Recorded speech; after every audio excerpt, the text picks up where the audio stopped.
Bonjour à tous et bienvenue dans ce nouvel épisode de Votre question du mois.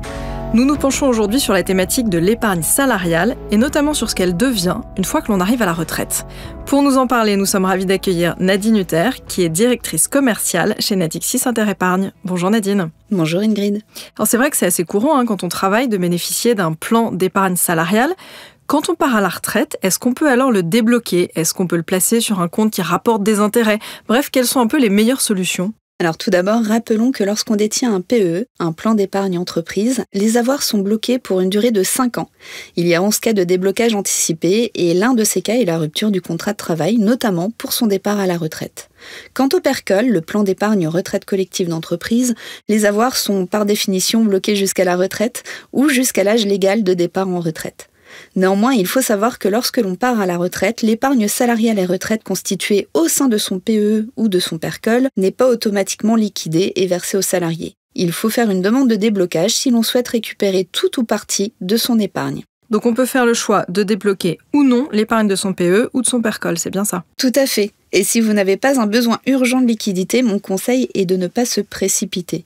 On peut tout à fait conserver ces dispositifs d'épargne salariale et retraite et continuer à investir dans les fonds communs de placement mis à disposition dans le dispositif proposé par l'entreprise. Il y a beaucoup d'avantages à faire ce choix. Tout d'abord, cela permet de continuer à profiter d'un choix de placement diversifié et on peut continuer à réaliser des versements d'épargne sur ces dispositifs. Ensuite, cela permet de continuer de bénéficier des frais négociés par l'entreprise qui sont généralement plus faibles que ceux proposés par des dispositifs individuels. Et le dernier point, c'est que cela permet de limiter sa fiscalité l'année du départ en retraite. Mais vous mentionnez la fiscalité, c'est vrai que c'est un point important. Est-ce que vous pourriez développer, d'autant qu'il me semble qu'elle est assez complexe ? En effet. Il est très important de prendre en compte la fiscalité liée au déblocage de son épargne, et là je reprendrai le même conseil, pas de précipitation. Je m'explique. La fiscalité des dispositifs d'épargne salariale et retraite est très avantageuse. Cependant, elle reste soumise à imposition. Au moment du déblocage anticipé, plusieurs schémas sont possibles et en cas de choix de sortie en capital, sur les plus-values générées par les versements dits épargne salariale, abondement de l'entreprise, intéressement, participation, seuls les prélèvements sociaux s'appliquent, à savoir des prélèvements de 17,2%. C'est le même mécanisme pour les versements volontaires réalisés sur le PEE. Et pour les versements volontaires sur le PERCOL, là, comment ça se passe ? 2 cas sont possibles. Concernant les versements volontaires qui ont bénéficié d'une déductibilité des revenus imposables au moment du versement, ils seront réintégrés aux revenus imposables au titre de l'année de sortie et donc soumis à l'impôt sur le revenu. Concernant les versements volontaires qui, eux, n'auront pas bénéficié de la déductibilité des revenus imposables, ils seront exonérés d'impôt sur le revenu à la sortie. Dans les 2 cas, les plus-values seront soumises aux prélèvements sociaux de 17,2% et à l'impôt sur le revenu au taux forfaitaire unique de 12,8% ou au barème selon l'option choisie. Vous nous avez dit tout à l'heure qu'il ne fallait pas se précipiter. Qu'est-ce que vous entendez par là ? Nous constatons généralement une baisse des revenus significative au moment de la retraite, avec des frais supplémentaires.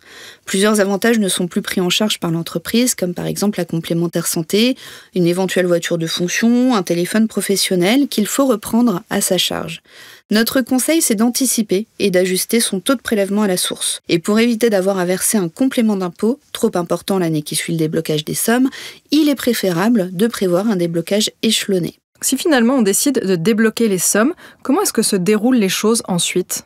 Les dispositifs d'épargne salariale et retraite permettent plusieurs choix de retrait.